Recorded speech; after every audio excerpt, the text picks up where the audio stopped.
नोटबंदीनंतर नोटांचे godown भरलेले अमित शहाच्या नावाने. हम्म, त्याच्या आंदोलनाच्या मागे सुद्धा हम्म, एपिस्टीन फाईल होती. कारण हा जो पुरी आहे, हरदीप पुरी. हरदीप पुरी, हम्म, हा अम्बॅसेडर म्हणून रिटायर झाला. हो, तो मनमोहन सिंगच्या काळात त्याची नेमणूक, मनमोहन सिंगच्या विश्वासातला माणूस, हो, तो बीजेपीला मदत करत होता हम्म, एपिस्टीनमुळे. हम्म, आणि एपिस्टीन किंवा CIA हम्म, किंवा मोसाद हम्म, किंवा ISI, हम्म, आपली IB सुद्धा, हम्म, यांना कुठल्या वेळेस काँग्रेस नको होतं. हम्म, जो देशाचा प्राईम मिनिस्टर आपल्या हातात चढत नाही, आपल्या हातात येत नाही, हम्म, अशा प्राईम मिनिस्टरचा उपयोग काय हम्म, अमेरिकेला? हो. पॉवर, तू आता हा, हा, ज्या पॉवरसाठी हम्म, ते भुकेलेले असतात हम्म, त्यांना, विशेषतः अमेरिकेला, हम्म, बाकी जे चायना रशिया आपण आता सोडून देऊ इच्छित. हम्म, तर हे सगळ्याची कॉन्स्पिरसी होती. हा, आणि त्यात एपिस्टीन प्रमुख होता.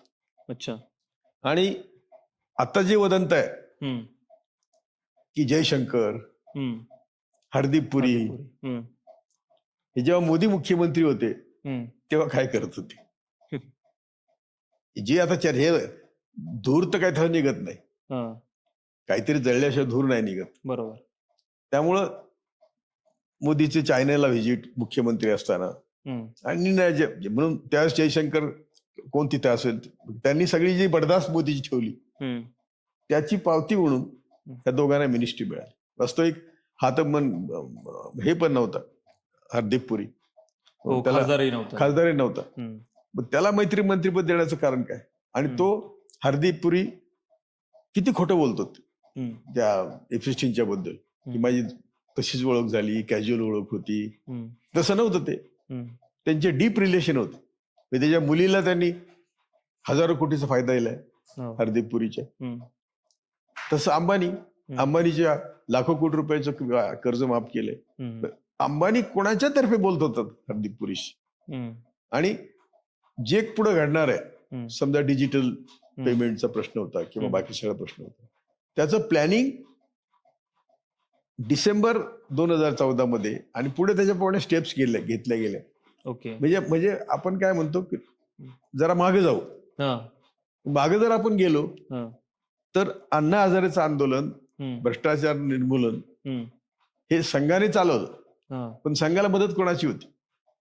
हम्म, असा एक लॉजिकल तर्क आपण लावू शकतो. हम्म, आणि एवढी मोठी ताकद, हम्म, त्या आंदोलनात किती मोठी ताकद होती, सगळं देश हादरून गेला. बरोबर, आणि नव्हतंच ना काही करप्शन, हम्म, एकही करप्शन सिद्ध झालं नाही. हम्म, त्यामुळे हा एक रचलेला कट होता हम्म, की भारतासारखा 150 कोटीचा देश हम्म, अमेरिकेला ताब्यात पाहिजे होता, किंवा हम्म, मोसादला ताब्यात पाहिजे होतं, हम्म, इस्रायलला. हम्म, आणि त्याच्यासाठी त्यांना असं प्यादं पाहिजे होतं. आता मोदी काय आहे, हम्म, मुख्यमंत्री पदाच्या पूर्वीचा सुद्धा अनुभव काय आहे? हम्म, आनंदीबेन पटेलचा नवरा लिहितो अडवाणीला हम्म, की माझी बायको माझ्यापेक्षा मोदीशी जास्त जवळीक आहे तिची, माझी बायको मोदीने पळवलेली, असा त्याचा अर्थ होतो.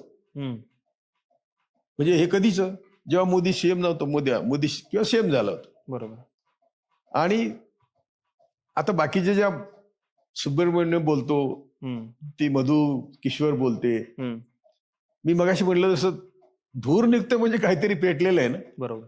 म्हणजे ज्या अर्थी सुब्रमण्यम स्वामी किंवा ह्या असणाऱ्या पत्रकार यांच्यावरती कुठल्याही प्रकारची कारवाई होत नाही.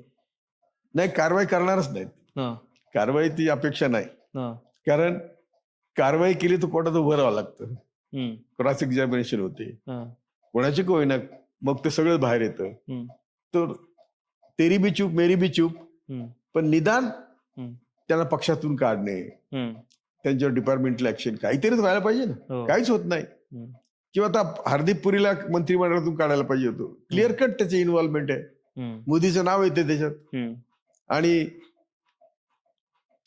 एपिस्टीनने सांगितल्याप्रमाणे मोदी इस्रायलला जातोय. हम्म, मग तो सांगतो की मोदीने जाऊन इस्रायलमध्ये डान्स केला, म्हणजे मोदीने नेत्यानाशी बोलून ट्रम्पची संबंध चालला असेल, हम्म, सांगण्याचा प्रयत्न केला असेल. त्यावेळी 18 सालची गोष्ट ही. एपिस्टीनच्या सांगण्यावर मोदी नाचतो असा त्याचा अर्थ होतो. मोदी ऑन बोर्ड म्हणजे काय? हम्म, तर त्यातले जे आपण तुटक अनुभव घेतले, हे घेतली तरी मी एक क्रिमिनल लॉयर होतो, त्यामुळे मला लॉजिक मला माहिती आहे हा. की लॉजिकल एंडला जाताना हम्म. याच्यात अमर्याद सत्तेचा गैरवापर झालेला आहे. हम्म. आणि आपल्याला पाहिजे ती बाई असेल, पाहिजे ते मोदीच्याकडं नोटबंदीनंतर नोटांचे गोडाऊन भरलेले अमित शहाच्या नावावर. हम्म. त्याचा एक व्हिडिओ हम्म. कपिल सिब्बलने, मी पण होतो त्याच्यात, हम्म. दिल्लीच्या वर्तमानपत्र पेपरवाल्याला दाखवला, त्यांनी दाखवलाच नाही. म्हणजे अत्यंत गंभीर तुम्ही हा विषय नोटांचे सांगताय. गोडाऊन भरलेलं हम्म. आणि तो स्टिंग ऑपरेशन केलं होतं. हम्म. आणि त्या स्टिंग ऑपरेशन मध्ये असं दिसतंय हम्म. की तो आपला जो माणूस होता म्हणलं काय आहे, तर तो म्हणला ये कमाल की कमाल आहे, आणि शहाचा फोटो दाखवला, कमल की कमाल आहे, हम्म. अमित शहाचा फोटो दाखवला. ओके. तर यांचे जे म्हणजे समजा नोटबंदी असेल, कोणाचा ऍडवाइस होता, हम्म. तुम्हाला जर टनाने पैसे पाहिजे असेल तुम्ही नोटबंदी केली पाहिजे, सगळ्यांना भिकारी केलं पाहिजे. हम्म. आणि मूळ संघाचाच अजेंडा आहे ना. हम्म. संघाचा अजेंडा काय आहे, म्हणजे गोळवळकर, सावरकर आणि टिळक हम्म. जर आपण वाचले हम्म. तर त्यांचा अजेंडा असा आहे की सगळ्यांना भिकारी करायचं.